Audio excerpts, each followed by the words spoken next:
નમસ્કાર દર્શક મિત્રો, ગઈકાલે આપણે કોરોનાની ચર્ચા કરી. કોરોનાના દર્દીઓને રેમડેસિવિરની તીવ્ર અછત કઈ રીતે હેરાન કરે છે એ પરિસ્થિતિની વાત કરી. પરિસ્થિતિના ઉકેલ તરફ જવા માટેના કેટલાક સૂચનો પણ કર્યા. આજે પણ રેમડેસિવિર માટે બજારમાં પરિસ્થિતિ લગભગ આ જ છે, કોઈ સુધારો થયો નથી.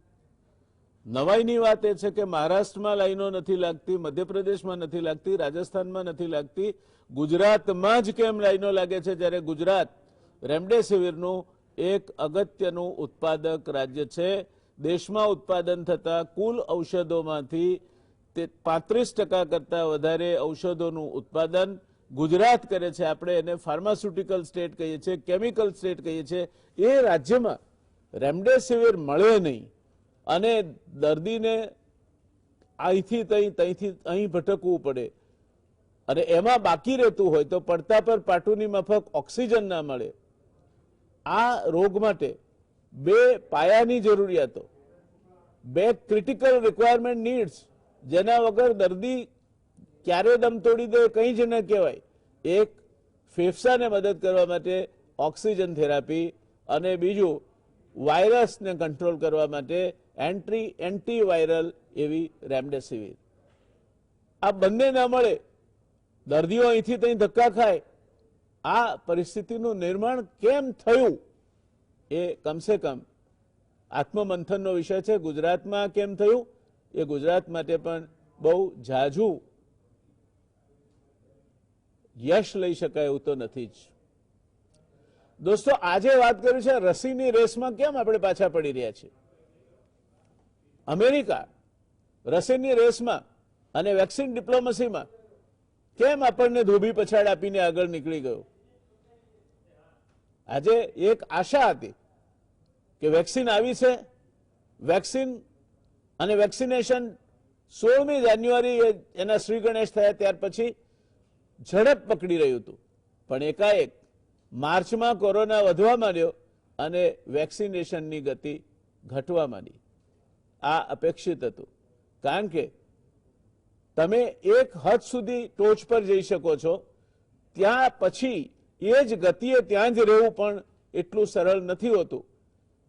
વેક્સિનેશન, વેક્સિન ઉત્પાદન અને વેક્સિન વિતરણની સાથોસાથ વેક્સિનેશન કરતા આરોગ્યના કર્મચારીઓ સાથે જોડાયેલી એક ત્રિપાંખીય પ્રક્રિયા છે. આ પ્રક્રિયામાં આપણે ક્યાં ગોથું ખાધું એની આજે ચર્ચા કરીએ છીએ. અમેરિકાના પ્રેસિડેન્ટ જો બાઇડને જાહેર કર્યું કે આખા અમેરિકામાં રહેતો કોઈ પણ વયસ્ક કોવિડ-19ની રસી આવતા 2 અઠવાડિયામાં લઈ શકે છે. અગાઉ આ તારીખ 1લી મે હતી, તે હવે 2 અઠવાડિયા આગળ ખેંચીને 15મી એપ્રિલ સુધીમાં દરેક વયસ્કને કોરોનાની રસી અપાઈ જશે એવી વાત અમેરિકાના પ્રમુખ જો બાઇડને કરી છે. અમેરિકા સ્થિત 2-4 મારા જે સંપર્કો છે એમની સાથે મેં વાત કરી. ત્યાં જે વ્યવસ્થા ગોઠવાઈ છે તે પ્રમાણે વેક્સિન જેને જોઈએ, જ્યારે જોઈએ, નામ એમનું રજીસ્ટર કરાવીને વેક્સિન કોઈ પણ વયસ્ક અમેરિકાના કોઈ પણ ખૂણે લઈ શકે છે. વેક્સિનની તંગી શબ્દ ત્યાં ડિક્શનરીમાં જ નથી. આપણે આથી ઉલટું છે. સમય મર્યાદા એમણે ઘટાડી તો ભારત જુદી જ દિશામાં જઈ રહ્યું છે.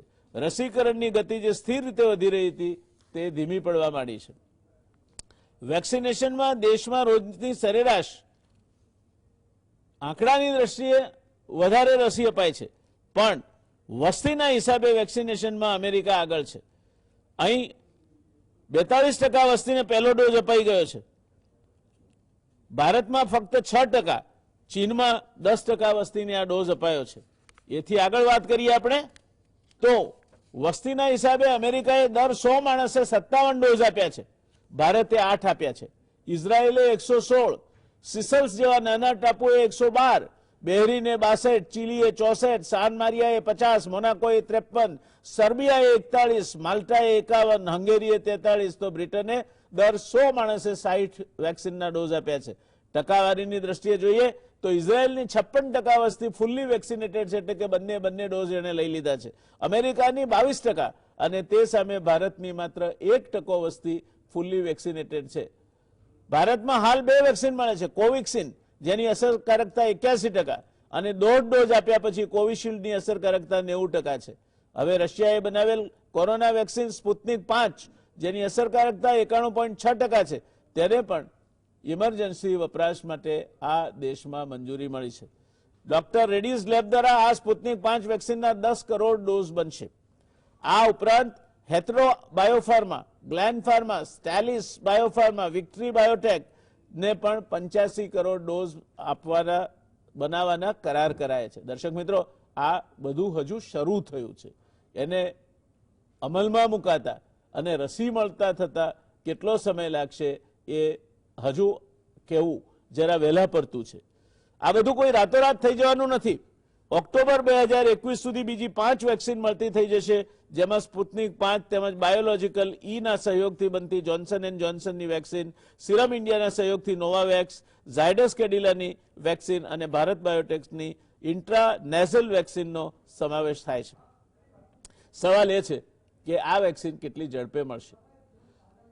આપણી વસ્તી 1.5% વધે છે વર્ષે, એટલે જે ગતિએ આપણે વેક્સિનેશન કરીએ છીએ એ ગતિ એવી હોવી જોઈએ કે આપણે આ જે જરૂરિયાતવાળા દર્દીઓ છે એમને 2 ડોઝ વેક્સિનેશનના ઝડપથી આપી દઈ શકીએ, જેથી કોરોનાને ફેલાતો રોકાવી શકાય. વેક્સિન આપવાની ઝડપમાં અમેરિકાની સરખામણીમાં ભારત પાછળ પડી રહ્યું છે. અગાઉની સરખામણીએ હવે ઝડપ ઘટી રહી છે. રાજ્યોમાં વેક્સિનની શોર્ટેજ હોવાની વાત ચર્ચાય છે. સિરમ ઇન્સ્ટિટ્યૂટ ઓફ ઇન્ડિયાના સીઈઓ આદર પૂનાવાલાના શબ્દોમાં કહીએ તો existing production capacity is very stressed. To put you frankly, we are still short of being supplied to every Indian. અત્યારની ક્ષમતા છે એના ઉપર એટલું બધું ભારણ છે કે અમે દરેક ભારતીયને રસી પૂરી પાડવા માટે સક્ષમ નથી, આવું આદર પૂનાવાલા કહે છે. આદર પૂનાવાલાના મતે 3000 કરોડનું રોકાણ વધારાનું કરવું પડે તો ઉત્પાદન ક્ષમતા વધારી શકાય. એ પૈસા ક્યાંથી આવશે? ઉત્પાદન ક્ષમતા વધારતા કેટલો સમય લાગશે એ તો રામ જાણે. આપણે પેલું ગાયન આવે છે ને, ઇબ્તદાએ ઇશ્મે સારી રાત જાગે, અલ્લાહ જાને ક્યા હોગા આગે, મૌલા જાને ક્યા હોગા આગે, જેવો હાલ છે. વેક્સિન ઉત્પાદન અને ડિસ્ટ્રીબ્યુશન એ કદાચ ધાર્યા કરતા પણ વધુ તકલીફવાળું પુરવાર થઈ રહ્યું છે. આ પરિસ્થિતિ દરેક દેશને પીડે છે, પણ ભારતને એ કંઈક વધારે પીડે છે. ભારત પોતાનાથી બનતું બધું જ કરી રહ્યું છે, છતાં ભારતની વેક્સિનેશન ડ્રાઈવ જરૂરિયાતોને પહોંચી શકે એવું દેખાતું નથી. અમેરિકા અને ભારત બે દેશ જુદા, બેની વ્યૂહરચના પણ જુદી છે. અમેરિકા વિશ્વનો હાઈટેક અને એડવાન્સ દેશ છે. રિસર્ચ અને ડેવલપમેન્ટનો એનો ઉજ્જવળ ઇતિહાસ છે. એ ઉપરાંત મબલખ પૈસા છે. એક સમયે આ વેક્સિન ભારતમાં ઉત્પાદિત થશે અને ભારત દુનિયાને વેક્સિન પૂરું પાડવાવાળો દેશ બનશે એવી વાત આપણે ગૌરવપૂર્ણ રીતે કરતા હતા. વિશ્વની 60% વેક્સિન બનાવવાની ક્ષમતા એ વખતે ભારત પાસે છે એવી વાત પણ થતી હતી. અમેરિકા વેક્સિન આયાત કરનાર દેશ હતો. તફાવત અહીં આવે છે દર્શક મિત્રો, તે સમયે આજથી થોડાક મહિનાઓ પહેલા જ અમેરિકા વેક્સિન આયાત કરનાર દેશ હતો, પણ અમેરિકાની ફેડરલ સરકારે આખી સ્થિતિ પલટાવી નાખી. વેક્સિન કેમ ઝડપથી બનાવી શકાય અને કઈ રીતે સમયસર એની વેચવામાં આવે અને વેક્સિનેશન કરી શકાય ત્યાંની સરકારે મક્કમ રીતે અમલમાં મૂક્યું છે. હું શરૂઆતથી કહેતો આવ્યો છું કે vaccination is a management issue, it's not a medical issue. આ મેનેજમેન્ટનો પ્રશ્ન છે, મેડિકલનો પ્રશ્ન નથી. 7 જુદી જુદી કંપનીઓને ફેડરલ સરકારે વેક્સિન બનાવવાનું કામ સોંપ્યું. આ કાર્યક્રમનું નામ હતું ઓપરેશન વાર્પ સ્પીડ. આ કાર્યક્રમ અમેરિકાની ફેડરલ સરકાર અને ખાનગી કંપનીઓ સાથે ભાગીદારીમાં શરૂ થયો. $11 અબજ કરતા વધારે ખર્ચીને એક જ કામ કરવાનું આ કંપનીઓને કહેવામાં આવ્યું, વેક્સિન બનાવો, વેક્સિન બનાવો, વેક્સિન બનાવો. અમેરિકાની ફાર્મા કંપનીઓ કામે લાગી. ભારતમાં આ સમયે કંઈક જુદું જ બની રહ્યું હતું. ભારતની સિરમ ઇન્સ્ટિટ્યૂટ એક અબજોપતિ કુટુંબ દ્વારા ચલાવતી કંપની ઉપર ખૂબ ભાર મુકાયો. ખૂબ આશાઓ ઊભી થઈ. 2020માં આ કંપની વિશ્વની સૌથી મોટી વેક્સિન બનાવતી કંપની હતી, જે દર વર્ષે 1.5 અબજ ડોઝ બનાવતી હતી. એના ગ્રાહકો વિશ્વભરમાં હતા. મહામારી શરૂ થઈ. સિરમ ઇન્સ્ટિટ્યૂટે ગતિ વધારી. છેવટે સિરમ ઇન્સ્ટિટ્યૂટ એક ખાનગી કંપની હતી અને નફા નુકસાનનું જોખમ સમજીને કામ કરવું એ સ્વાભાવિક રીતે એની નીતિ હોય જ. જે વેક્સિન અસરકારક હોય તેની રાહ જોઈ અને ત્યારબાદ એનું મોટા પાયે ઉત્પાદન કરવું એ સિરમ ઇન્સ્ટિટ્યૂટની વ્યૂહરચના હતી. મે 2020માં પૂનાવાલા આસ્ટ્રાઝેનિકાના પાસ્કલને મળ્યા એક વિડીયો કોલ દ્વારા. 12 મહિનામાં 1 અબજ ડોઝ બનાવવા માટેની ડીલ થઈ, જે કુલ ઉત્પાદનના લગભગ 50% હતું. બીજી વેક્સિનને બાજુ પર મૂકીને એસ્ટ્રાઝેનિકા સાથેની વેક્સિન બનાવવાનું આદર પૂનાવાલાની કંપની સિરમ ઇન્સ્ટિટ્યૂટે શરૂ કર્યું. પૂનાવાલાના કહેવા પ્રમાણે તેઓ દર વર્ષે 1.5 અબજ ડોઝ બનાવે છે. આખી દુનિયા આ માટે તેમના ઉપર આધારિત રહેશે એવું પૂનાવાલાએ ધાર્યું નહોતું. પૂનાવાલાના કહેવા પ્રમાણે તેમના પિતા સાથે 5 મિનિટની વાત પર એક મોટો જુગાર ખેલાઈ ગયો. ભારતીય અબજપતિએ બ્રિટન માટે પણ વેક્સિન બનાવવાનું સ્વીકાર્યું. પરિસ્થિતિ બદલાઈ, પણ અમેરિકાની માફક ભારતમાં ઓપરેશન વાર્પ સ્પીડ શક્ય નહોતું. પૂનાવાલા હજુ તો એપ્રિલ 2020માં કહેતા હતા કે સરકાર અમારી સાથે જોખમ ઉઠાવવા તૈયાર છે, પણ કેટલું છે હજુ અમે નક્કી નથી કર્યું. પૂનાવાલાએ ઇતિહાસમાં પહેલીવાર ઓક્ટોબર 2020માં $150 million Bill and Melinda Gates foundation પાસેથી લીધા. પોતાના $100 મિલિયન રોક્યા. કુલ મળીને $250 મિલિયન એટલે કે $25 કરોડ નો એક ખેલો થયો. ભારત સરકારે કોઈ ફંડ આપ્યું હોય તેવા સમાચાર હજુ સુધી આવ્યા નથી. આ સામે અમેરિકાની સરકાર માત્ર રિસર્ચને ફંડિંગ કરીને બેસી ના રહી. ફાઇઝરને $2 અબજ આપીને એણે 10 કરોડ ડોઝ વેક્સિન ખરીદ્યા અને બીજા 50 કરોડ ખરીદવાનો હક પોતાની પાસે રાખ્યો. અમેરિકન સરકારે મોડર્ના સાથે બીજા $1.5 અબજ આપીને 10 કરોડ ડોઝનો કરાર કર્યો. અમેરિકન સરકાર ત્યાં બેસી નથી રહી. એણે જોન્સન એન્ડ જોન્સન, નોવાવેક્સ, એસ્ટ્રાઝેનિકા સાથે 50 કરોડ વેક્સિન ડોઝનો બીજો કોન્ટ્રાક્ટ પણ કર્યો. અમેરિકા એક સાથે 2 ટોપી ગૂંથી રહ્યું હતું. આ જ રસ્તે બ્રિટન પણ ગયું, બીજા દેશો પણ ગયા.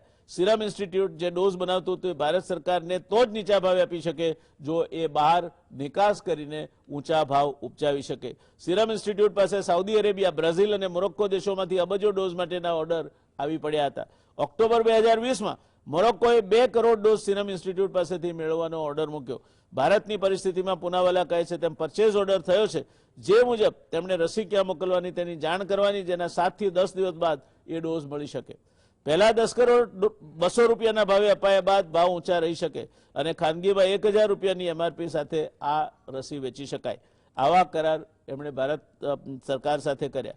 જાન્યુઆરી 2021માં ભારત સરકારે 1.1 કરોડ ડોઝનો પહેલો ઓર્ડર મૂક્યો. બરાબર એ જ અઠવાડિયામાં અમેરિકન સરકારે ફાઇઝર અને મોડર્ના પાસેથી 60 કરોડ ડોઝ ખરીદ્યા. અમેરિકાની વસ્તી આપણા કરતા 4.5 ગણી ઓછી છે, વિસ્તાર 4.5 ગણો વધારે છે.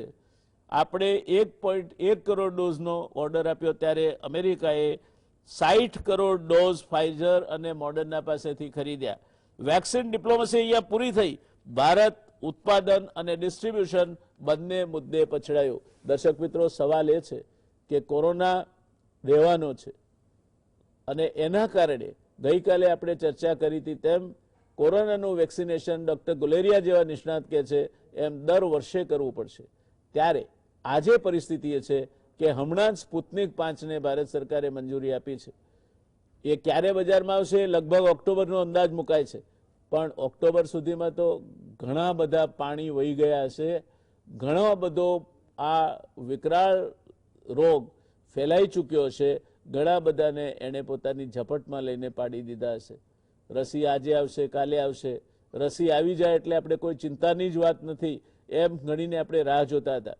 હવે એવું દેખાય છે કે આ રસીની જે આપણી પાસે ક્વોન્ટિટી એટલે કે માત્રા ઉપલબ્ધ છે, જે રીતની રસીકરણના અત્યાર સુધીના આંકડા આપણને બતાવે છે તે આંકડા કદાચ વિશ્વમાં સૌથી વધારે હશે, પણ ટકાવારીની દ્રષ્ટિએ ભારતે માત્ર 1% વસ્તીને જ 2 ડોઝ આપ્યા છે. માત્ર 1%. આ વાસ્તવિકતા છે. વાસ્તવિકતા સ્વીકારીને આપણે ચાલીએ તો ખૂબ મોટા જથ્થામાં વેક્સિન બનાવવાની બીજી કંપનીઓને પણ ભારત સરકારે અગાઉ આગોતરા ઓર્ડર આપીને વેક્સિન બુક કરી લેવી પડે તો જ ઓક્ટોબરથી આગળનો સમય આપણા માટે કંઈક આશાસ્પદ સમય રહે. માત્ર વેક્સિનના ડોઝ બુક કરવાથી કામ નહીં ચાલે.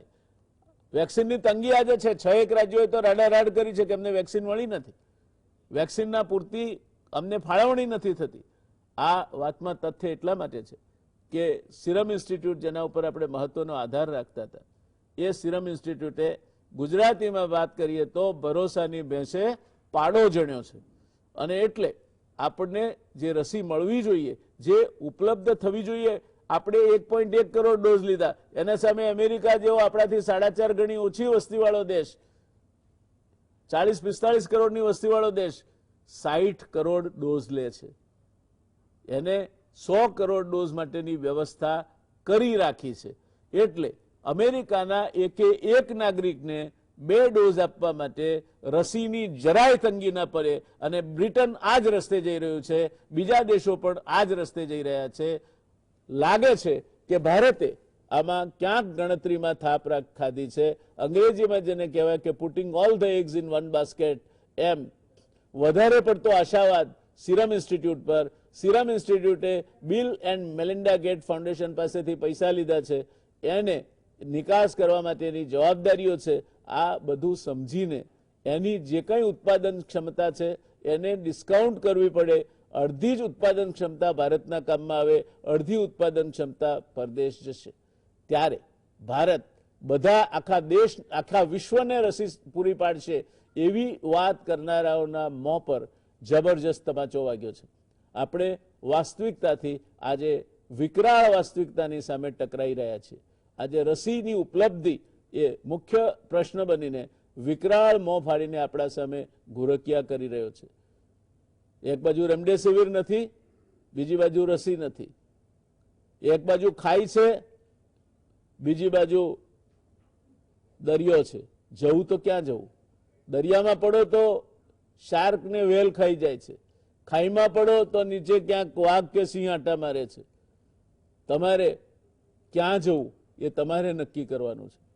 રસીની આ ડિપ્લોમસીમાં આપણે ગમે તે વાત કરીએ, આજની તારીખમાં તાત્કાલિક પગલાં લેવા જરૂરી છે. ભારત સરકાર એ પગલાં લેશે એવું આપણે માનીને ચાલીએ તો પણ ઓક્ટોબર પહેલા સ્થિતિ સુધરે એવી કોઈ શક્યતા દેખાતી નથી.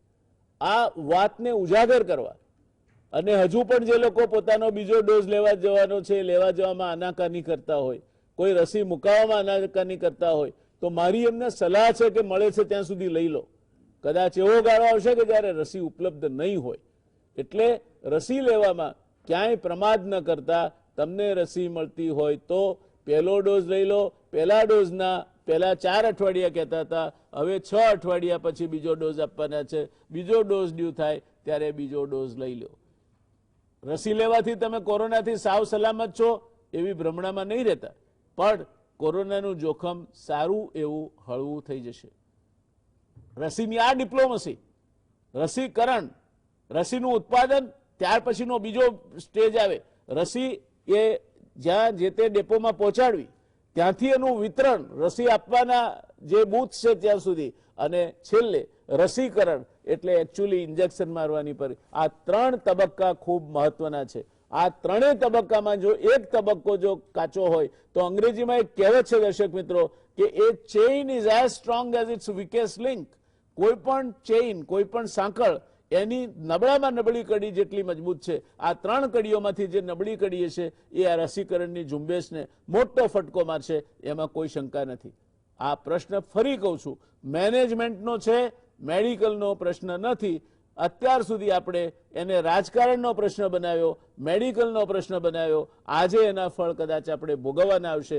ત્યારે હજુય આપણે સમજીએ કે this is purely N issue of administration and management, અને એમાં ક્યાંક નિષ્ણાતોના હાથમાં બધું મૂકી દેવું પડશે. આ રાજકારણનો વિષય નથી, આ મેડિકલનો વિષય પણ નથી. મેડિકલનો વિષય તો એ રસીની ઉપયોગિતા છે. એ લોકો પેરામેડિક્સ આપીને તમને રસી મૂકી આપશે, તમને રસીની આડઅસર આવશે તો ધ્યાન રાખશે, પણ એમનું કામ રસી ઉપલબ્ધ બનાવવાનું નથી, રસી સ્ટોર કરવાનું નથી, રસીનું વિતરણ કરવાનું નથી. આ 3 તબક્કામાં વહેંચાયેલી આ રસીકરણની પ્રક્રિયા વિશે આજે દિલ ખોલીને વાત કરવી છે. 3 જેને એકદમ લીડિંગ પ્રોફેશનલ્સ અને આ વિષયના નિષ્ણાત કહેવાય એવા 3 નિષ્ણાતો સાથે ગુજરાત સમાચાર ટેલિવિઝનની એક વિશિષ્ટતા રહી છે કે જે તે વિષયના નિષ્ણાત, અને તે પણ ટોચના નિષ્ણાતથી નીચેનાને આ ચર્ચાઓમાં સામાન્ય રીતે સ્થાન મળતું નથી. ગુજરાત સમાચાર ટેલિવિઝનની ચર્ચામાં ભાગ લેવો નિષ્ણાતો માટે પણ ધીરે ધીરે ગૌરવનો વિષય બનતો જાય છે. ત્યારે આજે આપણી પાસે છે જેની ગુજરાત ટેલિવિઝન, ગુજરાત ટીવીના દર્શકોને જરાય જાણકારી માટે ઇન્ટ્રોડક્શન આપવાની, ઓળખ આપવાની જરૂર નથી એવા ડોક્ટર દિલીપ માવલંકર સાહેબ. ઇન્ડિયન ઇન્સ્ટિટ્યૂટ ઓફ પબ્લિક હેલ્થના તેઓ શ્રી ડિરેક્ટર છે, પ્રિવેન્ટિવ એન્ડ સોશિયલ મેડિસિન્સમાં એમડી છે, અમેરિકાની John Hopkins school of hygiene and public હેલ્થમાંથી એમપીએચ અને ડોક્ટર ઓફ પબ્લિક હેલ્થની કોલંબિયા યુનિવર્સિટીમાં લીધી છે. WHO, યુનિસેફ સહિતની વિશ્વની પ્રતિષ્ઠિત સંસ્થાઓમાં કન્સલ્ટન્ટ તરીકેનો બહોળો અનુભવ મેળવ્યા બાદ માવલંકર સાહેબે 10 વર્ષ ટોચની management institute Indian institute of મેનેજમેન્ટમાં ભણાવ્યું છે અને હવે 10 વર્ષથી છેલ્લા એક દાયકાથી દેશની ટોચની Indian institute of public health એટલે પબ્લિક હેલ્થ ઇન્સ્ટિટ્યૂટમાં તેઓ શ્રી ડિરેક્ટર તરીકે કામ કરે છે.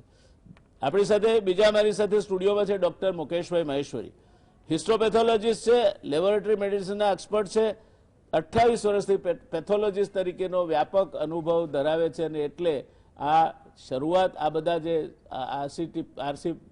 આરટીપીસીઆર કે એ બધી વાતો છે એ આ લેબોરેટરીઓમાં થતી હોય છે.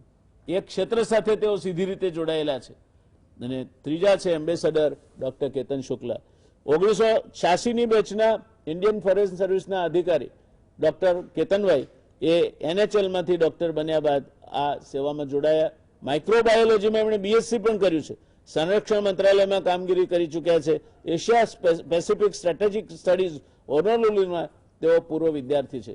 આવા 3 ટોચના નિષ્ણાતો સાથે આપણે આજની ચર્ચાનો આરંભ કરીએ છીએ. માવલંકર સાહેબ, પહેલા આપની પાસે આવવા ધારીશ, આ વેક્સિન ડિપ્લોમસી અથવા તો વેક્સિન વોર એમાં ભારતે ક્યાં પછડાટ ખાધી, ભારતે શું કરવું જોઈતું હતું, શું કર્યું છે અને શું નથી કર્યું? જયનારાયણભાઈ, જ્યારે વેક્સિન આવી તો આપણે બધાને બહુ જ આનંદ હતો. આપણે ઘણા પ્રોગ્રામમાં વાત થઈ હતી કે વેક્સિન આવે એટલે આ બધો કોરોનાનો પ્રોબ્લેમ અટકશે અને જાન્યુઆરીમાં આવી એટલે એવું લાગવાનું શરૂ થયું હતું. પણ આપણે તમે જેમ કહ્યું એ પ્રમાણે આપણા દેશની સાઈઝ જોઈને આપણે ડિસેમ્બર જાન્યુઆરીમાં નહીં પણ ગયા જૂન મહિનાથી કદાચ શરૂઆત કરવી જોઈતી હતી વેક્સિન મેળવવા માટેની, કે જ્યારે વેક્સિનના કેન્ડિડેટ્સ બનીને ફેઝ 2ના ટ્રાયલ સુધી પહોંચ્યા હતા અને ફેઝ 3ના ટ્રાયલ શરૂ થતા હતા. તે વખતથી જો આપણે પગલાં લીધા હોત અને વેક્સિન કઈ લીડિંગ કંપનીઝ છે એમને હું તો એવું કહું એક પગલું આગળ જઈને કે વેક્સિનના ટ્રાયલ ભારતમાં કરવા માટે બોલાવ્યા હોત આપણે, લાલ જાજમ નાખીને, જેમ બીજા બધાને આપણે બોલાવીએ છીએ, બહારના ઉદ્યોગોને આપણે પ્રોત્સાહિત કરીએ છીએ, ઇવન ચીનના ઉદ્યોગોને આપણે અહીંયા બોલાવીએ છીએ, એમ આપણે વેક્સિનના ટ્રાયલ કરનારાઓને પણ અહીંયા જો બોલાવ્યા હોત બહારના, તો આપણે વહેલી ટ્રાયલો પતી હોત અને તરત આપણે બધી જ 3-4 જે છે એ બધી જ વેક્સિનોને અહીંયા આપણે લાયસન્સ આપી શક્યા હોત. એ કેમ ન થયું એ કદાચ કેતનભાઈ વધારે સારી રીતે કહી શકે. ઇન્ડિયન ફોરેન સર્વિસમાં, ઇન્ડિયન એડમિનિસ્ટ્રેટિવ એરિયામાં એ ઘણા જાણકાર છે. એટલે એ એક પહેલો મુદ્દો થયો કે આવતા વખતે જો આવું કંઈ થાય તો આપણે આપણા દેશમાં વેક્સિન ટ્રાયલ માટે પૈસા આપવા જોઈએ કે ભાઈ તમે અહીંયા આવો, તમને 100-200 કરોડ આપીશું, અહીંયા ટ્રાયલ કરવા માટે તમને લાલ જાજમ પાથરી આપીશું. એટલે એ પહેલો, એટલે બહારના દેશમાં ટ્રાયલ થઈ છે, આપણા દેશના લોકોમાં શું અસર થશે એ બધા જે પ્રશ્નો હતા એ કદાચ સોલ્વ થઈ ગયા. બીજો મુદ્દો કે જ્યારે દેખાવા માંડ્યું કે હવે આ રસીઓ ઇફેક્ટિવ થવાની છે, કદાચ ડિસેમ્બર જાન્યુઆરીમાં એના ડેટા આવશે, ત્યારથી આપણે વેક્સિનનું બુકિંગ શરૂ કરી શકાયું હોત.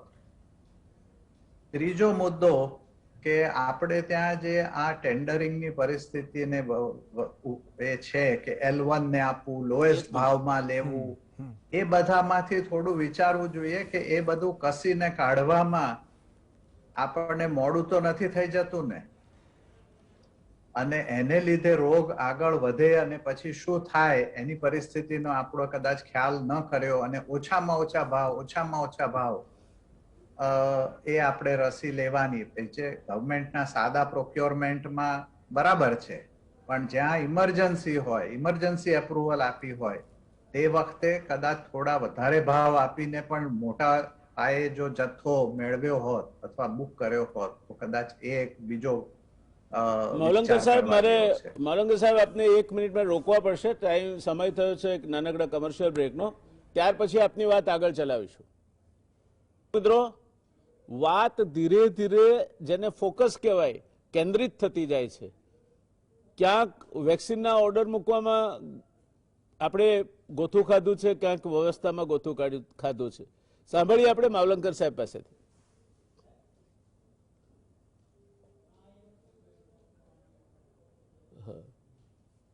માવલંકર સાહેબ સાથેનો સંપર્ક કપાયો એવું લાગે છે. જઈશું કેતનભાઈ પાસે. કેતનભાઈ, આપે માવલંકર સાહેબને સાંભળ્યા અને મારી પૂર્વ ભૂમિકા પણ સાંભળી. આપ ત્યાંથી દુનિયાને જુઓ છો, તો આ વેક્સિન વોરમાં ભારત કેમ પછડાટ ખાધી, ભારત કેમ પાછું પડ્યું, કેમ આપણે હાર ખાવી પડી, શું લાગે છે આપને? આપણે બહુ વિસ્તારમાં પૂર્વ ભૂમિકા બાંધી. દિલીપભાઈએ કહ્યું એ પ્રમાણે આપણે એમાં જે કહેવાય કે 3 વસ્તુ જોવી જોઈએ. આપણે પહેલા જે લાસ્ટ યર ડિસ્કસ કરતા હતા કે India is a pharmaceutical hub and we are biggest manufacture of vaccine and biggest immunisation programme we have done successfully. હવે આમ આપણે જોવા જઈએ તો ટ્રમ્પે જ્યારે બિડેનને સોંપ્યું જાન્યુઆરીમાં, ત્યારે કશું ખાસ થયું નહોતું. ઓપરેશન વાર્કમાં ખાલી $100 મિલિયન એને મોડેરાને આપ્યા હતા. વેક્સિનના જે કહેવાય કે ઓર્ડર એ પણ નતા આપ્યા. હવે આપણે જોઈએ કે જાન્યુઆરી પછી બિડેને શું કર્યું, એમાંથી આપણે એક બહુ મોટો બોધપાઠ શીખી શકીએ એમ છીએ. એમણે total procurement 600 million dose Pfizer અને બાયોએનટેકના ગયા, એટલે 30 કરોડ લોકો માટે. 200 મિલિયન J&Jના કર્યા અને 300 મિલિયન એસ્ટ્રાઝેનેકાના. એટલે આપણે જોવા જઈએ તો ટોટલ જે પોપ્યુલેશન હતું પ્લસ બુસ્ટર ડોઝ આપવા પડે તો એ બધું પ્રોક્યોરમેન્ટ એમણે ખાલી જાન્યુઆરી પછી શરૂ કર્યું. 3 વસ્તુ એમણે કરી. એક તો $400 બિલિયન કોવિડ પ્લાન જે $1.9 બિલિયન એમણે કર્યો, એમાં રિસ્ટોર પબ્લિક ટ્રસ્ટ, વેક્સિનેશન સ્કેલઅપ કરવા માટે ટેસ્ટિંગ, માસ્કિંગ અને એને એક્સપાન્ડ કર્યું. અને ડિફેન્સ પ્રોડક્શન એક્ટમાં જે કહેવાય કે વેક્સિન, માસ્ક, ઇક્વિપમેન્ટ એ બધું જ જે મેન્યુફેક્ચરિંગ હતું, એટલે જે દિલીપભાઈએ કહ્યું કે આપણે આ પ્રોક્યોરમેન્ટમાં L1, L2 હોય છે, તો પ્રોક્યોરમેન્ટની અંદર જ્યારે યુદ્ધના ધોરણે તમે કરતા હો ત્યારે તમે યુદ્ધમાં પણ અમુક વસ્તુનું પ્રોક્યોરમેન્ટ કરી શકતા હો છો. એટલે કે એ લોકોએ ફેમાં જે કર્યું વેક્સિનેશન માટે. હવે આમાં બીજી વસ્તુ એમણે એ કરી કે જે ઇન્ફ્રાસ્ટ્રક્ચર છે, આપણે પૂનાવાલાની જે આપણે વાત કરી તેમાં આપણે એક બહુ મહત્વનું ઉદાહરણ જોવા જેવું છે કે ઇઝરાયલ અને બ્રિટન 2 સક્સેસફુલ છે. અત્યારે એક નવો દેશ આવી ગયો છે પહેલા 10માં, ભૂતાન, જે આપણે લાસ્ટ ટાઈમ વાત કરતા હતા, એમાં 52% પતી ગયું છે. એટલે આપણે જોવા જઈએ તો આપણા પડોશી દેશમાં પણ એ લોકોએ સક્સેસફુલી આખું ઇમ્પ્લિમેન્ટ કર્યું છે. તો ઇઝરાયલે ડિસેમ્બરમાં શરૂ કર્યું, પણ એનું જે પ્રોક્યોરમેન્ટ હતું એ એમને જૂનમાં ઓર્ડર ઓલરેડી આપી દીધા હતા. અને એને જે કહેવાય કે એમનું હેલ્થ ઇન્ફ્રાસ્ટ્રક્ચર આખું વ્યવસ્થિત એમણે કરી નાખ્યું હતું. સ્મોલ સાઇઝ આપણી જેમ યંગ પોપ્યુલેશન હતું, પણ 2 વસ્તુ એમણે કરી કે એક તો એલોકેશન ઓફ ફંડ અને બીજું આખું હેલ્થ ઇન્ફ્રાસ્ટ્રક્ચર વેક્સિનેશન માટે પહેલેથી તૈયાર કરી દીધું. સેમ થિંગ આપણે જોવા જઈએ તો યુકેમાં એ લોકોએ જૂન 2020ની અંદર એક ઇમ્યુનોલોજીસ્ટ અને બીજા એક વેન્ચર કેપિટાલિસ્ટ જેનું નામ છે કાટે બિગેમ, તે લોકોએ જૂનની અંદર 7 કંપનીઓને $400 મિલિયન ડોઝનો ઓર્ડર આપ્યો કે વેક્સિન બને કે ના બને, જે દિલીપભાઈએ કહ્યું. અને એમાંથી એ લોકોએ 100 મિલિયન એસ્ટ્રાઝેનેકા અને 400 મિલિયન ફાઇઝર લીધા. આપણા દેશમાં જુદી જુદી બધી ફોરેન કંપનીઓ ડ્રગના ટ્રાયલ કરતા હોય છે. એટલે આપણે એમને પૈસાની, એ લોકો આપણને પૈસા આપીએ, એમને જે રીતે સાઉથ આફ્રિકાએ કોન્ટ્રાક્ટ કર્યો એ રીતે આપણે બધી કંપનીઓ સાથે કોન્ટ્રાક્ટ કરી શક્યા હોત. હવે કેમ ના થયું, $1 મિલિયન ક્વેશ્ચન છે. હવે અગત્યનો મુદ્દો એ છે કે જે અમેરિકામાં એ લોકોએ જે ડિસ્ટ્રીબ્યુશન સિસ્ટમ કરી છે એમાં 4 સ્ટેટનું બહુ સારું પરફોર્મન્સ છે. ડાકોટા કે જે 70% જેટલું એ લોકોનું ઓલરેડી થઈ ગયું છે. બીજા 2 સ્ટેટ છે વેસ્ટ વર્જિનિયા અને કનેક્ટિકટ. તો એ લોકોએ શું કર્યું કે એ લોકોએ જે વેક્સિન છે એને માટે એને ડિસ્ટ્રીબ્યુશન સિસ્ટમ આખી ફાર્મસી જોડે ટાઈઅપ કરી લીધી. અને વેક્સિન જે આપવાનું હતું એને માટે પેરામેડિકલ સ્ટાફ માટે સ્પેશિયલ બીજેને $20 મિલિયન, એટલે દરેક જગ્યાએ એક્સ્ટ્રા નર્સ, જે રિટાયર્ડ ડોક્ટર અને આર્મીના નેશનલ ગાર્ડ એ લોકોને પણ આ ડ્યુટી આપી. એટલે આપણે હવે જોવા જઈએ તો આગળ આજે ઇઝરાયલ અને એ લોકોએ પ્રોક્યોર કરી લીધું હતું. આપણા પ્રોક્યોરમેન્ટમાં એક તો અત્યારે જે જોવા જઈએ ઓવરઓલ પિક્ચર, તો આપણે ટોટલ 40% એક્સપોર્ટ કર્યું છે. અને બાકી જે આપણી પાસે છે એમાં પણ અત્યારે આપણે 16.5 મિલિયન છે. એટલે મને એક વસ્તુ તો એ લાગે છે કે આ $16.4 મિલિયન એક્સ્ટ્રા છે, તો શોર્ટેજ થવી ના જોઈએ આઈડિયલી. ભારત બાયોટેકને રેમ્પ અપ કરશે $1.5 બિલિયન અને પૂનાવાલાએ 3,000 કરોડ માંગ્યા છે. હવે સ્પુટનિકને જે રેડીનો ઓર્ડર આપણે આપ્યો છે, તો આ બધી કંપનીઓ એમનું રેમ્પઅપ કરે કે એ લોકો એનું મેન્યુફેક્ચરિંગ શરૂ કરે, એમાં તો 3-4 મહિનાનો સમય લાગશે. આપણે લાસ્ટ ટાઈમ વાત થઈ હતી અને જે વિસીગનની વાત થઈ હતી કે આપણે 1,60,000 પર છીએ, આજે 6,000 ઓછા છે પણ ટેસ્ટિંગ ઓછું છે. તો 2 લાખ કે 3 લાખ કેસ દરરોજના વધતા જતા હોય તો આપણે વેક્સિનેશનની સ્પીડ જે છે ઓગસ્ટમાં કરવાનું છે, એ મિનિમમ 4.5 મિલિયન ડોઝ રોજના આપીએ તો ઓગસ્ટમાં પસશે અને આખી પોપ્યુલેશન આ ગતિએ ચાલશે તો મિનિમમ 18 મહિના લાગશે. એટલે અત્યારે 3 વસ્તુ કરવી પડે. મારું એવું માનવું છે કે જે ઇમિડિયેટલી પ્રોક્યોરમેન્ટ જે પણ વેક્સિન હોય કે જેની પાસે પૈસા હોય એ ફાઇઝર અને મોડેના ખરીદી શકતા હોય તે લોકો લે તો આપણને કોઈ નુકસાન છે નહીં આમ જોવા જઈએ તો. બીજી વસ્તુ J&Jના વેક્સિન માર્કેટમાં અવેલેબલ થશે. એમના જે અમેરિકામાં એ લોકોએ એની પર પોઝ મૂક્યો છે, આજે 6 કેસ નોંધાયા છે 10 લાખમાં, જે એસ્ટ્રાઝેનેકાના છે. J&Jના વેક્સિનનું આખું ટોટલ અમેરિકામાં 200 મિલિયન ડોઝનું સરપ્લસ હાલ પૂરતું એ લોકોએ પોઝ કર્યો છે. એટલે આપણે એક તો પ્રોક્યોરમેન્ટમાં જોવું જોઈએ કે ક્યાંથી આપણને જેમ બને એમ જલ્દી વેક્સિન મળી શકે છે, એનું ડિસ્ટ્રીબ્યુશન જેમ બને એમ જલ્દી આપણે કરી શકીએ. કારણ કે વેક્સિન જે છે ડિસ્ટ્રીબ્યુટ કરવા માટે આપણે રૂરલ એરિયા જે માનવ કહ્યું તો એ સારી છે કે 6 સ્ટેટ છે અત્યારે, આંધ્રપ્રદેશ, યુપી, પંજાબ, મહારાષ્ટ્ર અને કેરાલા. તો ત્યાં આગળ વેક્સિનેશનની ગતિ વધારવી જોઈએ કે જેથી રોગ ઓછો ફેલાય. બીજો એક મુદ્દો ધ્યાન રાખવો જોઈએ કે માઇગ્રન્ટ એ લોકો હવે ધીમે ધીમે જવાના શરૂ થઈ ગયા છે અને જો વધારે 10 કે 15 દિવસમાં લોકડાઉન જેવું થાય તો એ લોકો બિહાર, યુપી અને બીજા બધા સ્ટેટમાં જશે તો ત્યાં પણ કોરોનાનો જે છે વધી શકશે. અને ચોથી વસ્તુ જે આપણે કહીએ છીએ કે બેડ વધારી, પણ એની સાથે વેન્ટિલેટર બેડ વધારી ઇઝી નથી. તો એને માટે મેન્યુફેક્ચરિંગ બેઝ વધારવો પડે. જેવી રીતે અમેરિકામાં એ લોકોએ વોલ રૂલ લાવી દીધા ફેમાના, તો એ પણ વધારવું પડશે. અને સાથે સાથે જાગૃતિ. આપણે ટીવી પર જોઈએ છે કે મોટાભાગની કોરોના વિશે હાર્ડલી 2-3 કલાક ડિબેટ થતી હોય છે કે વાત થતી હોય છે. અમેરિકામાં દરેક મેઇન ચેનલ મિનિમમ 1/3 ટાઈમ ખાલી કોરોનાની અને એની જ વાત કરતી હોય છે, જેથી લોકોમાં એક પ્રકારની જે કહેવાય કે સુસ્તા આવી ગઈ હતી, કોરોના ફટીક આવી ગયો હતો. તો એ હટાવવા માટે સૌથી અગત્યની વસ્તુ તો મને એ લાગે છે કે ટીવી એના વિશે હવે આપણે જાણીએ છીએ કે હોસ્પિટલોમાં પ્રોબ્લેમ છે, કેસ વધી રહ્યા છે, ડેથ વધી રહ્યા છે, સાથે સ્મશાન ગૃહમાં જગ્યા નથી. તો આ બધી વસ્તુ લોકોના મગજમાં એક ગંભીર, જેને કહેવાય ને પેન્ડેમિક, એટલે એક નાનો મોટો પ્રશ્ન નથી, એ ખૂબ જ ગંભીર પ્રશ્ન છે. તો એ પણ જવું જોઈએ. બીજા બધા સુપર સ્પ્રેડરમાં તહેવારો તો આવી રહ્યા છે. સુપર સ્પ્રેડર જેમ બને એમ હવે બંધ થઈ જવા જોઈએ. હોમ થઈ ગયો, રેલી થઈ ગઈ, ઇલેક્શન થઈ ગયા, તહેવારો થઈ ગયા. અને લોકો જેટલા આ વેરિયન્ટ છે એના જો આપણે એટલા બધા ડિટેલમાં સ્ટડી નથી થયા, પણ મને લાગે છે કે એ બ્રિટિશ વેરિયન્ટ કરતાં પણ વધારે ફાસ્ટ સ્પ્રેડ થઈ રહ્યું છે, વિરુલન્સી વધારે છે, યંગ એજમાં થઈ રહ્યું છે. એટલે આપણે હવે આ બધા પગલાં જે કહેવાય કે યુદ્ધના ધોરણે એ લેવા જોઈએ. તો જેને કહેવાય કે જ્યોર્જ બર્નાર્ડ બહુ ફેમસ સેન્ટેન્સ છે કે જે વેક્સિનેશન માટે પણ કહી શકાય કે if you Mary second or third time it is a win of hope over the experience. એટલે આપણે અનુભવથી શીખ્યા છીએ. એટલે જેમ મને એમ ગંભીર રીતે પ્રેક્ટિકલ એપ્રોચથી આનું સોલ્યુશન લાવવું જોઈએ કે જે ઇઝરાયલ, બ્રિટન અને અમેરિકામાં તે બધાએ બોધપાઠ લેવો જોઈએ. કારણ કે યુરોપમાં પણ પ્રોબ્લેમ 52% પહોંચી ગયા છે. તો આપણે સ્પીડ ખૂબ જ વધારવી પડશે અને જેમ બને જલ્દી ડિસેમ્બર સુધીમાં વેક્સિનેશન થઈ જાય તે આપણા માટે ઘણી સારી વસ્તુ છે. રેમ્પ અપ કરવા માટે ફંડ આપવું જોઈએ. ફંડ, કારણ કે આપણે જે હમણાં 1,000 કરોડ એને આપણે 3,000 કરોડ વાપરીશું તો 30,000 કરોડ આગળ જતા આપણને થશે. સામે સામે લોકોની જિંદગી પણ બચશે. એટલે મારું એ માનવું છે કે હવે યુદ્ધના ધોરણે. ધન્યવાદ કેતનભાઈ.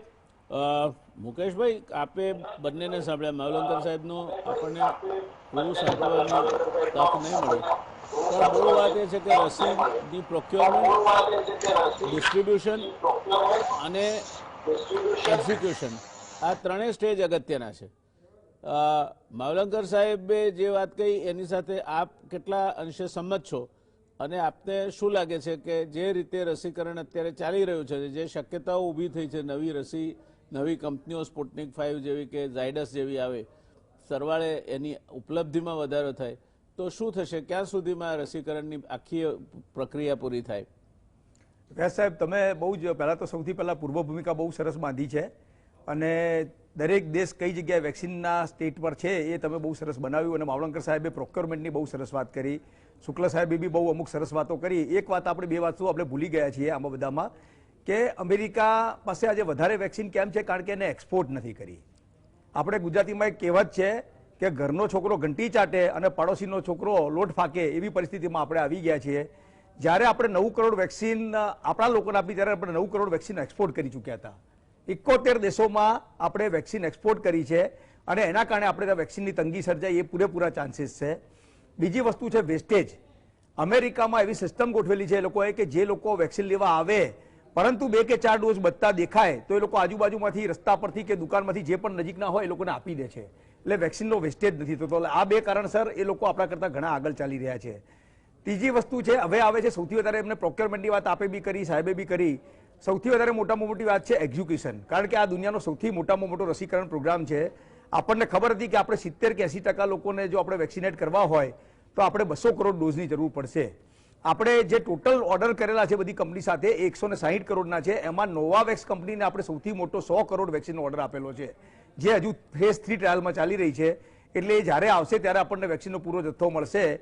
સ્પુતનિક સાથે આપણે 10 કરોડનો કોન્ટ્રાક્ટ છે, એમાં 1 કરોડ રેડીમેડ આવી જશે 10 દિવસમાં. એટલે આપણી પાસે 10 દિવસની અંદર 1 કરોડ વેક્સિન આવી જવાની છે. પરંતુ સૌથી મોટો ઇસ્યુ એ છે કે ડિસેમ્બર મહિનામાં જ્યારે વેક્સિન માટે કોવિશિલ્ડે પરમિશન માગી ત્યારે એની પાસે 7 કે 8 કરોડ ડોઝ રેડી હતા. એમની કેપેસિટી 5 કરોડ ડોઝ બીજા બનાવવાની છે. ત્યારે ભારત સરકાર ઓર્ડર કરી અને 20-25 કરોડ વેક્સિનનો ઓર્ડર લઈ શકતી હતી. એના બદલે ભારત સરકારે 10 જ કરોડનો કોન્ટ્રાક્ટ કર્યો અને એમાંથી આપે કહ્યું પ્રમાણે એક કરીને 3-4 કરોડ વેક્સિન ઉપાડી. એટલે એને શું થયું કે ભાઈ મારી આ વેક્સિન પડી જશે તો મારી ખરાબ થઈ જશે. એટલે એને એક્સપોર્ટ ચાલુ કરી દીધું ગવર્મેન્ટની પરમિશન, અને એના પોતાના અમુક કમિટમેન્ટ પણ છે AstraZeneca સાથેના. એટલે એને એક્સપોર્ટ કરી દીધી.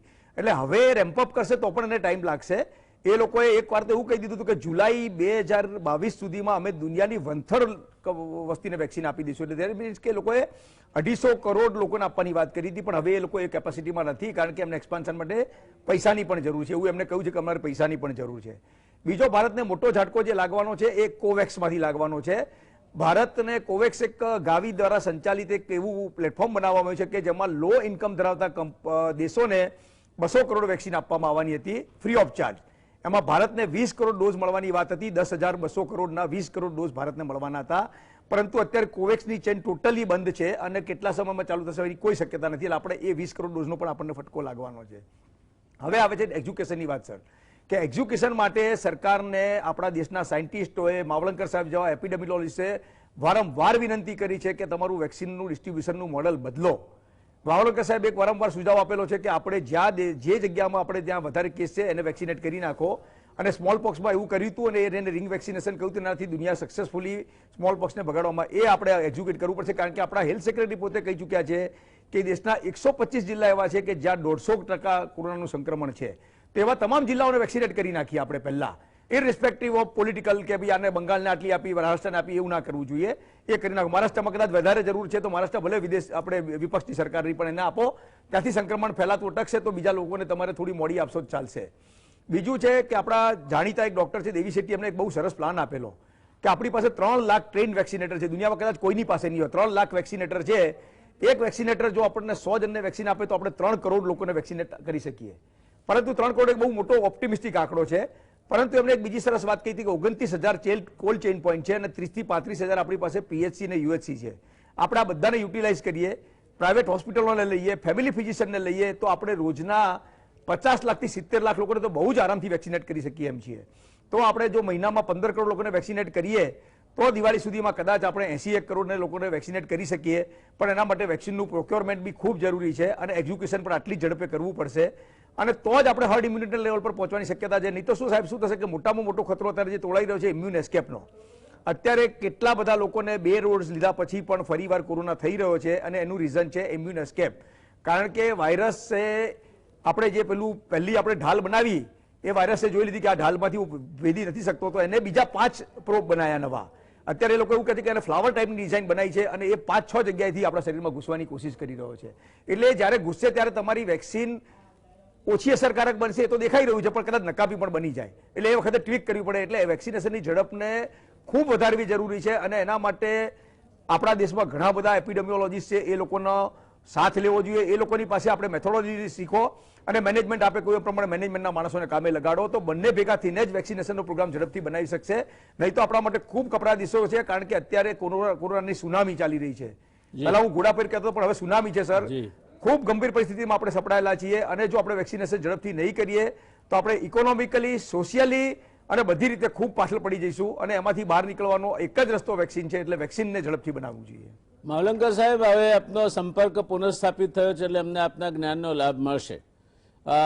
અમદાવાદમાં જ, ગાંધીનગરની બાજુમાં અમદાવાદમાં દેશની સર્વોચ્ચ મેનેજમેન્ટ ઇન્સ્ટિટ્યૂટ છે. બાજુમાં, ગાંધીનગરની બાજુમાં દેશની સર્વોચ્ચ Indian institute of public health છે. તો આ બંને સંસ્થાઓ પાસેથી કામ લઈને આ કામને સરળ ન કરી શકાય, આ માટેની બ્લુપ્રિન્ટ ના તૈયાર કરાવી શકાય? કેમ એમને એ કામ ન સોંપી શકાય કે you oversee the whole execution in Gujarat, prepare a blueprint and oversee, and the entire government machinery will work under your command.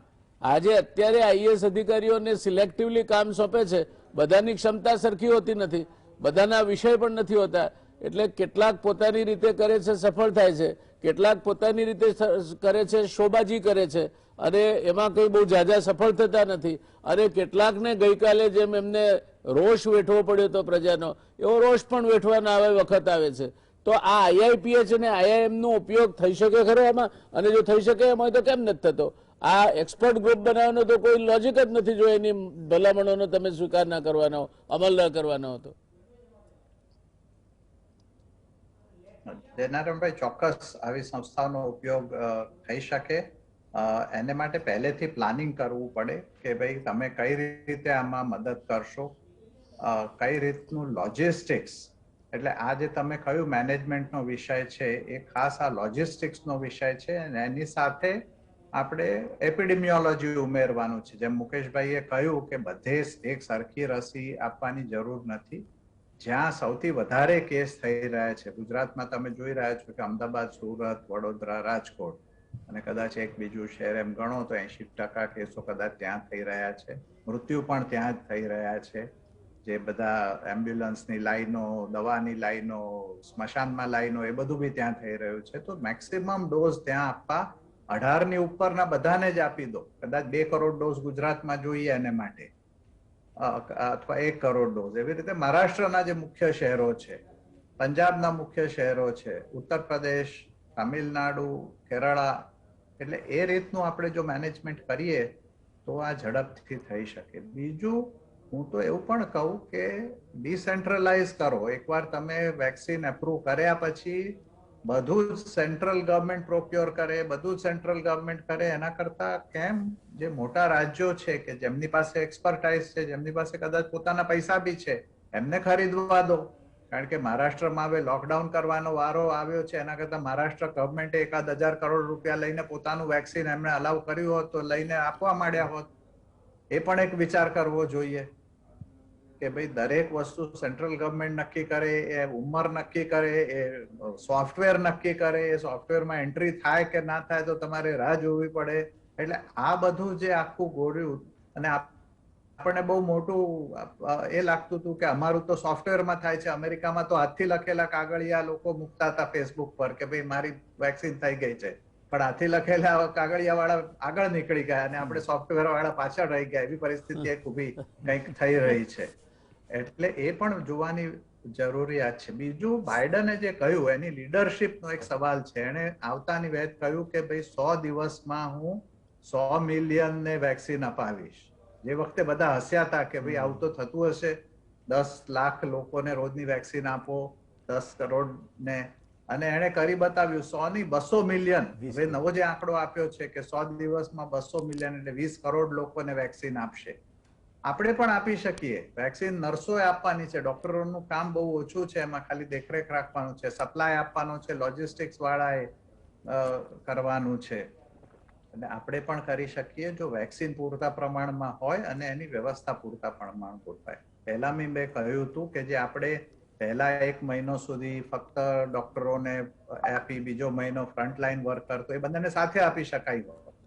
Frontline એટલે જો આપણે એવું ટાર્ગેટ મૂક્યું હોત કે ભાઈ જૂન સુધી આપણે 30 કરોડને આપવાની છે, તો એની સાદી ગણતરી હતી કે રોજની 30 લાખ લોકોને વેક્સિન મળે તો જૂન સુધી 30 કરોડની વેક્સિન જેવું કંઈક પહોંચી શકાય. એટલે એવું કોઈ ટાર્ગેટ આપણે ત્યાં એવો કોઈ પ્લાન મુકાયો નથી કે ભાઈ આ તારીખ સુધી આટલા લોકોને, આ તારીખ સુધી આટલા લોકોને આપીશું. એટલે એવી જો કંઈક વ્યવસ્થા કરીએ તો બહુ ઝડપથી થઈ શકે. બીજું જે અમુક લોકોમાં બીક પેદા થઈ, કારણ કે જે રીતે અમુક વસ્તુઓ થઈ, કઈ કમિટી, એક્સપર્ટ કમિટી છે એના નામ પણ જાહેર નહોતા થયા, એટલે લોકોને ખબર નહીં કે ભાઈ આ ખરેખર એક્સપર્ટ છે કે કોણ છે. હવે એની તો શું સિક્રસીની જરૂર હતી? જે લોકો એક્સપર્ટ છે લોકોના નામ જાહેર કરો, એમની સાથે ચર્ચા રાખો કે ભાઈ તમે આ વેક્સિન, કોવેક્સિન નું વાત કરું છું, એમને કેમ આપી, સારા કારણોસર એમણે આપી હશે, એક્સપર્ટ છે, તો એની લોકોમાં ચર્ચા થઈ હોત કે ભાઈ આ કારણોસર અમે આપી છે, નહીં કે અમે આપી છે એટલે તમે માની લો. કારણ કે એક ગવર્મેન્ટનું એક એવું છે કે અમે કહીએ એટલે લોકો માને, અને એનાથી વધારે ભય ઉત્પન્ન થાય છે ઘણી વાર. જેમ બહુ વર્ષો પહેલા ફેમિલી પ્લાનિંગમાં લોકોને એવું લાગતું હતું કે ફેમિલી પ્લાનિંગથી ગવર્મેન્ટને ફાયદો થાય છે, નહીં કે લોકોને ફાયદો થાય છે. એટલે એવું જ આપણે કંઈક આમાં પણ થઈ રહ્યું છે. એટલે વેક્સિન લોકો સામેથી લેવા આવે, અને હું તો કહું છું મફત શું કામ આપો છો? પૈસા લઈને આપો. કંપનીઓ પૈસા આપવા તૈયાર છે, પોતે લોકો આપવા તૈયાર છે, તો why not take all resources. અને બીજું એક મને હવે નવાઈ લાગે છે કે આદર પૂનાવાલાને આવી મોટી કંપની આટલા છેક, એમને જો પૈસાની જરૂર પડવાની હતી તો ડિસેમ્બરમાં કહી દીધું હોત કે ભાઈ પૈસાની જરૂર છે અમને, તમે આપો. બીજા બોન્ડ કાઢી શકાયા હોત, શેર્સ કાઢી શકાય. આઈ ડોન્ટ નો, આનો એક્સપર્ટ નથી, આપ એક્સપર્ટ છો, કઈ રીતે માર્કેટમાંથી પૈસા ઉભા કરી શકાયા હોત. 2-3 મહિનામાં તો 300 કરોડ 3000 કરોડ કઈ મોટી વસ્તુ નથી. એટલે છેલ્લા એક દિવસમાં 8.56 લાખ કરોડનું શેર બજારમાં ધોવાણ થયું. હા, એટલે 1750 પોઈન્ટ પડ્યું. એટલે એ પણ એક વિચારવાની વસ્તુ છે કે આપણે જો કહેતા હોઈએ કે સૌથી મોટી કંપની છે, અને એમાં પબ્લિક, એમાં LIC નું બી ઇન્વેસ્ટમેન્ટ હશે, બીજા કંપનીઓનું ઇન્વેસ્ટમેન્ટ હશે, બહુ જાણકાર મેનેજમેન્ટના લોકો પણ એમાં ભાગ લેતા હશે. એટલે એ પણ એક નવાઈની વાત છે કે છેલ્લી ઘડીએ જે વખતે રસીનો પેદા કરવાની વાત થઈ તે વખતે કે પૈસા નથી. એટલે એ પણ એક વિચારવાની વસ્તુ છે. બહુ સાચી વાત છે આપની. દર્શક મિત્રો, હું જયારે ભણતો હતો ત્યારે કમ્પ્યુટર આવ્યું હતું, અને અમારા IIT-માં મોટું -2 કમ્પ્યુટર, રશિયન કમ્પ્યુટર હતું. એ વખતે ત્યાં મુંબઈમાં ચોપાટી પર એક બોર્ડ મુકાતું હતું, નાના ચુડાસમા જે જાયન્ટ વાળા એ મૂકતા હતા, રોજ એક નવું સ્લોગન મૂકે. ત્યારે એમણે એક દિવસ સ્લોગન મૂકેલું, મને હજુ યાદ છે કે ટુ એર ઇઝ હ્યુમન. ભૂલ કરવી એ માણસ સહજ છે, but if you really want to mess up you need computers. આપણે આ સેન્ટ્રલાઇઝડ પ્લાન કર્યો કમ્પ્યુટરનો, એના સોફ્ટવેર વેલકમ કરવું જોઈએ.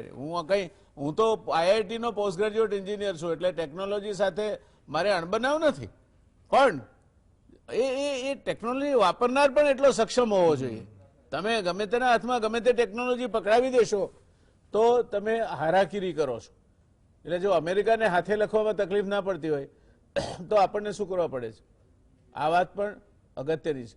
દર્શક મિત્રો, ટૂંકમાં એક વાત સંપૂર્ણ ફલિત થાય છે આ ત્રણેય નિષ્ણાતોએ સાંભળ્યા પછી, કે આ આખોય પ્રશ્ન સમયસર અમેરિકાએ માંગને ઓળખી અને આગોતરા પગલાં લઈ અને વેક્સિન બુકિંગ કર્યું અને વેક્સિન મેળવી, અને 100 મિલિયન એટલે 10 કરોડ લોકોને આપવાની હતી, 20 કરોડ લોકોને એણે વેક્સિન આપી. ધન્યવાદ આપવા જોઈએ જો બાઇડનને, એણે કહેલું કરી બતાવ્યું.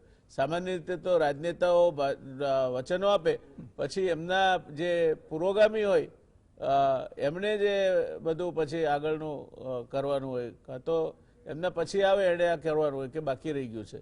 એટલે બાઇડનને ધન્યવાદ આપવા જોઈએ, પણ અમેરિકા પાસેથી શીખવું જોઈએ. આપણે તો એવી સંસ્કૃતિ છીએ કે જે કહે છે આનો ભદ્રા ક્રતો યંતુ વિશ્વત, દરેક દિશામાંથી મારા મનમાં સારા વિચારો. તો આપણે મગજના બારણા બંધ કરીને બેસીશું તો કેમ ચાલશે? આ વાત પણ આમાંથી બહુ સ્પષ્ટ થાય છે. ક્વિક ફાયર રાઉન્ડ આપણે છેલ્લો શરૂ કરીશું. કેતનભાઈ, શરૂઆત આપથી. ભારતે શું કરવું જોઈએ અને શું નથી કર્યું? 3 મિનિટ લાગશે. છે ને એ એક સંસ્કૃતમાં શ્લોક છે, ઉદ્યમેની સિદ્ધ્યંતિ કાર્યાણી. આ બધા જે આપણે જુદી જુદી પ્રપોઝલોની વાત કરી કે 10 આપણે 1 કરોડ રોજના કરી શકીએ. જી. સૌથી પહેલા તો પ્રોક્યોરમેન્ટ સારી રીતે કરવું જોઈએ, ફર્સ્ટ થિંગ. સેકન્ડ થિંગ, ડિસ્ટ્રીબ્યુશનનો પ્લાન હમણાં બનાવવો જોઈએ. રિંગ એ સ્મોલ પોક્સમાં હતું, પણ મને લાગે છે કે આખા દેશમાં ફેલાશે, એટલે એક નેશનલ પ્લાન બનાવીને વ્યવસ્થિત. એ ભાવલંકરે કહ્યું કે અમેરિકામાં રોજ જેવી રીતે બુલેટિન આવે છે એવી રીતે દર 2, 3, 4 દિવસે જે કહેવાય ને કે સેક્રેટરી, એના બદલે નિષ્ણાતો આવી અને એના વિશે માહિતી લોકોને આપે અને આગળનો 3-4 મહિનાનો ટોટલ પ્લાન બનાવે. પછી એમાં શું જી, ગાઈડન્સ તો જી, 20 જી, કરોડ નહીં, મને તો લાગે છે 100 દિવસમાં 25 કરોડ કરી નાખશે. એટલે એક રેગ્યુલર બુલેટિન, પહેલા સૌથી પહેલા પ્રોક્યોરમેન્ટ અને પછી ડિસ્ટ્રીબ્યુશન. અને આપણી પાસે પીએસસી ઘણા છે, બહુ સારા છે. એટલે વેક્સિનેશન કરવા માટે સિમ્પલ જે કહ્યું કે નર્સની જરૂર પડે અને એમાં કંઈ બહુ લાંબા મોટા કોમ્પ્યુટરને બદલે જે આવે એ કરવું જોઈએ. ધન્યવાદ કેતનભાઈ, આપની વાત બહુ યોગ્ય છે. બાળોકર સાહેબ, ઝડપથી છેલ્લી 1 મિનિટ આપના માટે. આ બધી બાબતનો નિષ્કર્ષ કાઢવો હોય આપને, જો ગુજરાત સરકાર અથવા ભારત સરકાર આપની સલાહ માંગે તો આપ શું કહેશો? એટલે સૌથી પહેલા તો ઝડપથી વેક્સિન આપવું જોઈએ. 12 કલાક, હું તો કહું 24 કલાક વેક્સિનેશન સેન્ટર ખુલ્લા રહે, 20 કલાક ખુલ્લા રહે, એવું કરવું જોઈએ. જે વેક્સિનેશન સેન્ટર્સમાં રેગ્યુલર સપ્લાય અને લોકોને ખબર પડે કે ભાઈ આ વેક્સિનેશન સેન્ટરમાં અહીંયા જઈશું તો આટલી ભીડ છે, એ પણ બતાવી શકાય સોફ્ટવેર ઉપર કે ભાઈ આ જગ્યા આટલી, જેમ પેલો ટ્રાફિકનું આપે છે કે આ સેન્ટરમાં આટલી ભીડ છે, આ સેન્ટર ખાલી છે. કારણ કે ઘણા સેન્ટરો એવા છે કે જ્યાં ખાલી હોય છે, લોકો જઈને તરત વેક્સિન લઈ શકે. પણ એની પરચેઝ અને એની પ્રોક્યોરમેન્ટ પાઇપલાઇન ચાલુ રહેવી જોઈએ. અને જે કંઈ પૈસા આપવા પડે એડવાન્સમાં આપી દો. 3000 કરોડ ની એને કોઈ 4000 કરોડ લઈ લેતું અને ઝડપથી વેક્સિન બનાવે. અને બીજું એ પણ થઈ શકે કે નવી હમણાં જ પોલિસી આવી છે કે નવા જે પરદેશમાં એપ્રુવડ વેક્સિન છે એને ઓટોમેટિક બહુ ઝડપથી એને એપ્રુવલ કરીને બજારમાં મૂકી દો, જો સરકાર મોંઘા હોય ને જો નહીં સરકાર ન લેવા માંગતી હોય. ધન્યવાદ. મુકેશભાઈ, 5 વેક્સિન આપણે કહ્યું આવવાની છે, એ 5 વેક્સિનની જે ફેઝ 3 ટ્રાયલ ચાલી રહ્યા છે એને ખૂબ ઝડપથી પતાવી દેવામાં આવે. એ તમામ વેક્સિનને માવલંકર સાહેબે કહ્યું એને બજારમાં લઈ આવવામાં આવે. ફાઇઝર મોડર્ના જેવી વેક્સિન જેને 91 દેશોએ પરમિશન આપી છે એને બ્રિજિંગ ટ્રાયલ કરવાના બદલે એને પણ અહીંયા પરમિશન આપી દેવામાં આવે. જેને ખરીદવી હોય મોડર્ના નહીં લે, જેને ફ્રી લેવી હોય સરકારની સંસ્થામાં લે. જે રીતે કરવું એ કરો, પણ વેક્સિનની ઝડપ ખૂબ બનાવો અને દિવાળી સુધીમાં 70-80 કરોડ લોકોને વેક્સિનેટ કરો તો એક આપણે બહુ મોટો વેક્સિનનો મહાયજ્ઞ પૂરો કર્યો છે અને તો જ એ લોકોની સાચી સેવા થશે આપણાથી. દર્શક મિત્રો, ઇકોનોમિક કોસ્ટ જેને કહેવાય કે તમારે લોકડાઉન કરવું પડે. હમણાં મહારાષ્ટ્ર સરકારે કંઈ 5000 કરોડનું પેકેજ જાહેર કરવાની વાત કરી છે. કદાચ એ 5000 થી નહીં ચાલે, 50000 કરોડનું કરવું પડશે. કામ ન થાય, દેશનો જીડીપી ઘટી જાય. આ વખત હમણાં આ મહિનામાં પાછો એ મેન્યુફેક્ચરિંગ ગ્રોથ રેટ નીચો જવા માંડ્યો છે, મોંઘવારી વધવા માંડી છે. એટલે આ બધા જ ફેક્ટર્સને લક્ષમાં લઈને ભારત સરકારે જેને આ વેક્સિન જ્યાંથી પણ આયાત કરવી હોય, અમુક વેક્સિનને મંજૂરી આપી દો ને આયાત કરવાની છૂટ આપો. એમાં છોછ શું કરવા રાખો છો તમે કે અહીંથી આયાત કરવી ને અહીંથી નહીં આયાત કરવી? જ્યાંથી પણ આયાત કરવી હોય ત્યાંથી આયાત કરવાની મંજૂરી આપવી જોઈએ. આદર પૂનાવાળા સાથે 3000 કરોડ રૂપિયા માટે જો એનું કામ અટક્યું હોય તો ભારત સરકાર એક વખત 3000 કરોડ રૂપિયા એડવાન્સ આપી દે, રસીની કિંમત પેટે વસૂલ કરે. જે કરવું હોય તે કરે, પણ લોકો એક બાજુ રેમડેસિવિર વગર તરફડે, એક બાજુ સિવિલમાં ઓક્સિજન બેડ ના મળે એના માટે લાઈનો લાગે, એક બાજુ રસીકરણની ઝુંબેશ એ રસી નહીં મળવાના કારણે અને એના લોજિસ્ટિક્સના કારણે ઊભી રહે. આ બહુ જ ગંભીર પરિસ્થિતિ છે. મહામારી સમયે આ પ્રકારનું સંકલનના અભાવવાળી વાતો છે, એમાં ઘણો સુધારો થઈ શકે એમ છે. રાજ્ય સરકાર સક્ષમ છે જો ધારે તો. આ બધી જ બાબતો એવી છે કે જેમાંથી એક પણ વાત ગુજરાત સરકાર ધારે તો એના કાબુ બહારની નથી. ગુજરાત સરકાર પાસે એવી ક્ષમતા પણ છે, એવા સક્ષમ અધિકારીઓ પણ છે જે આ કામ કરી શકે.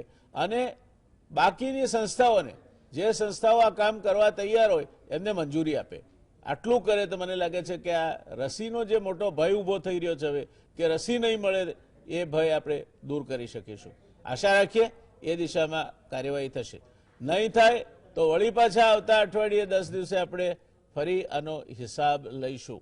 ગુજરાત સમાચાર ટેલિવિઝન પર પ્રજાના પ્રશ્નને સ્પર્શતી ચર્ચાઓ માટે નિષ્ણાતો થકી કોઈ પણ પ્રકારનું એમાં રાજકારણ લાવ્યા વગર તટસ્થ ચર્ચા કરવી એ અમારું ધ્યેય છે. અમે આ પાર્ટી કે તે પાર્ટી કોઈ પાર્ટીની સાથે નથી. અમારી પાર્ટી એ માત્ર ને માત્ર પ્રજા છે, ગરીબ છે, દુઃખી છે, દર્દી છે, રેમડેસિવિર માટે ભટકતો બિચારો પેલો માણસ છે, એમ્બ્યુલન્સમાં પડ્યા લાંબી ક્યુમાં, સિવિલમાં ક્યારે ઓક્સિજન વાળો બેડ મળે એ વિચારતો, જીવન મરણ વચ્ચે ઝોલા ખાતો પેલો દર્દી છે અને મને કોરોના ના થાય માટે વેક્સિન હું લઈ લઉં, એની ઝડપ થાય તો સારું એવા વિચારતા નાગરિકો છે. પરિસ્થિતિ ગંભીર છે, પણ એવી ગંભીર નથી કે રાજ્ય સરકાર એનો ઉકેલ ન લાવી શકે.